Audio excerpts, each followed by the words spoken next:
तो लवोदरम बोहे 10 महीना तो लवोदरम बोहे गोदी मलोरी सुनाए राजा बेटा गोदी मलोरी सुनाए 10 महीना तो लवोदरम बोहे 10 महीना तो लवोदरम बोहे गोदी मलोरी सुनाए राजा बेटा गोदी मलोरी सुनाए छोटले बड़े हो गए मोर बेटा छोटले बड़े हो गए मोर हीरा उंगली धर के रेंगाए बेटा ला उंगली धर के रेंगाए छोटले बड़े हो गए मोर बेटा छोटले बड़े हो गए मोर हीरा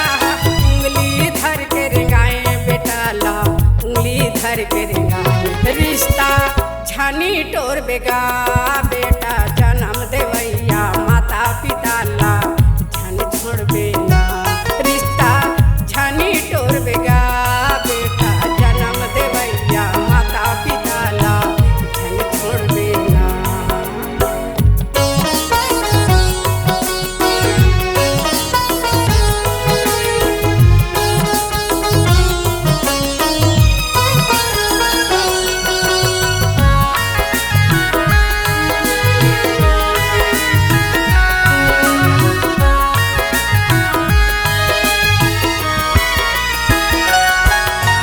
बनी भूती तो करके बेटा बनी भूती तो करके बेटा स्कूल तोला पढ़ाएगा बेटा स्कूल तोला पढ़ाएंगे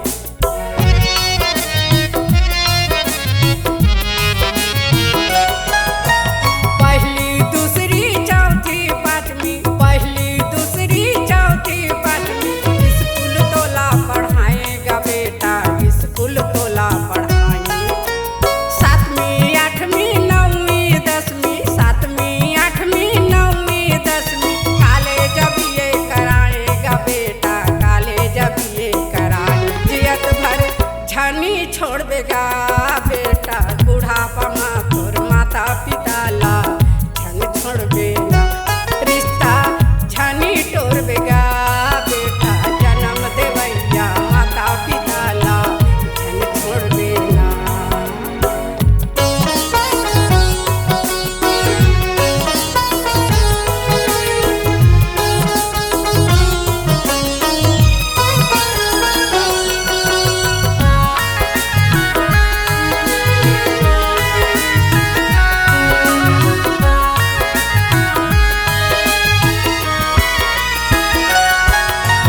बहरा डोली लबेच के बेटा बहरा डोली लबेच के बेटा नौकरी तो लगाएगा बेटा नौकरी तो लगाए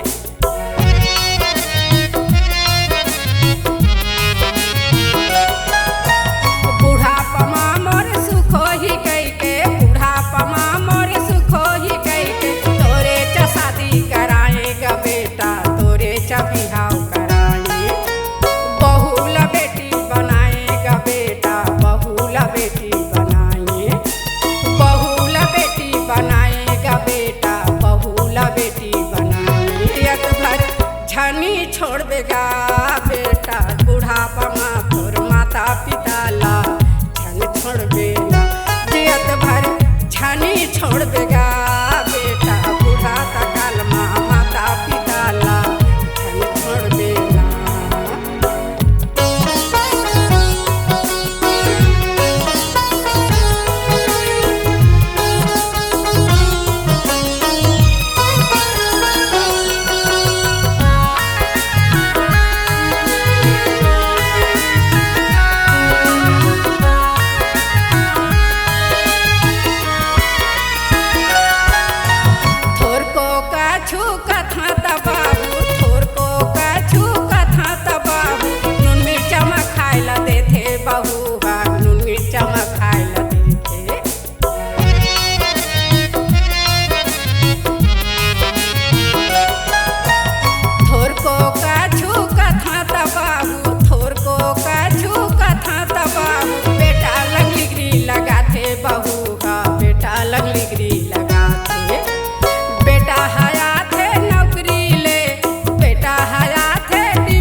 छानी छोड़ बेगा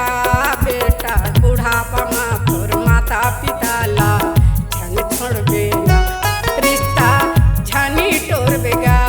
बेटा जन्म देवैया माता पिता ला छन छोड़ बेगा।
छानी छोड़ बेगा बेटा बुढ़ापा माँ तोर माता पिता ला छन छोड़ बेगा रिश्ता छानी तोड़ बेगा बेटा जन्म देवैया माता पिता ला छन छोड़ बेगा।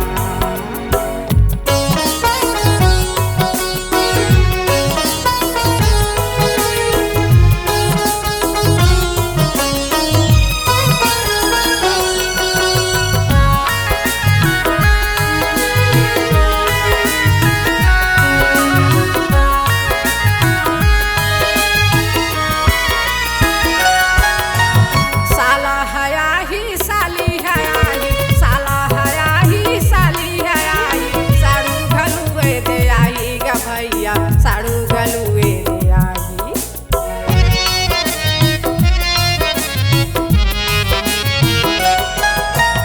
साला हया ही साली हया ही साला हया ही साली हया ही साड़ू गलुए रे आई गा भैया साड़ू गलुए रे आई आनी बानी के खवाही बेटा आनी बानी के खवाही आनी बानी के खवाही बेटा आनी बानी के खवाही रिश्ता छानी तोड़ बेगा बेटा जन्म देवैया माता पिता ला छन छोड़ बेगा रिश्ता छानी तोड़ बेगा बेटा जन्म देवैया माता पिता ला छन छोड़ बेना जियत भर छानी छोड़ बेगा बेटा बुढ़ापा माँ तोर माता पिता ला छन छोड़ बेना जियत भर छानी छोड़ बेगा बेटा बूढ़ा तकाल माँ माता पिता ला छन छोड़ बेगा। 10 महीना तो लवोदरम बोहे 10 महीना तो लवोदरम बोहे गोदी मलोरी सुनाए राजा बेटा गोदी मलोरी सुनाए 10 महीना तो लवोदरम बोहे 10 महीना तो लवोदरम बोहे गोदी मलोरी सुनाए राजा बेटा गोदी मलोरी सुनाए। छोटले बड़े हो गए मोर बेटा छोटले बड़े हो गए मोर हीरा उंगली धर के रेंगाए बेटा ला उंगली धर के रेंगाए छोटले बड़े हो गए मोर बेटा छोटले बड़े हो गए मोर हीरा उंगली धर के रेंगाए बेटा ला उंगली धर के रेंगाए रिश्ता छानी तोड़ बेगा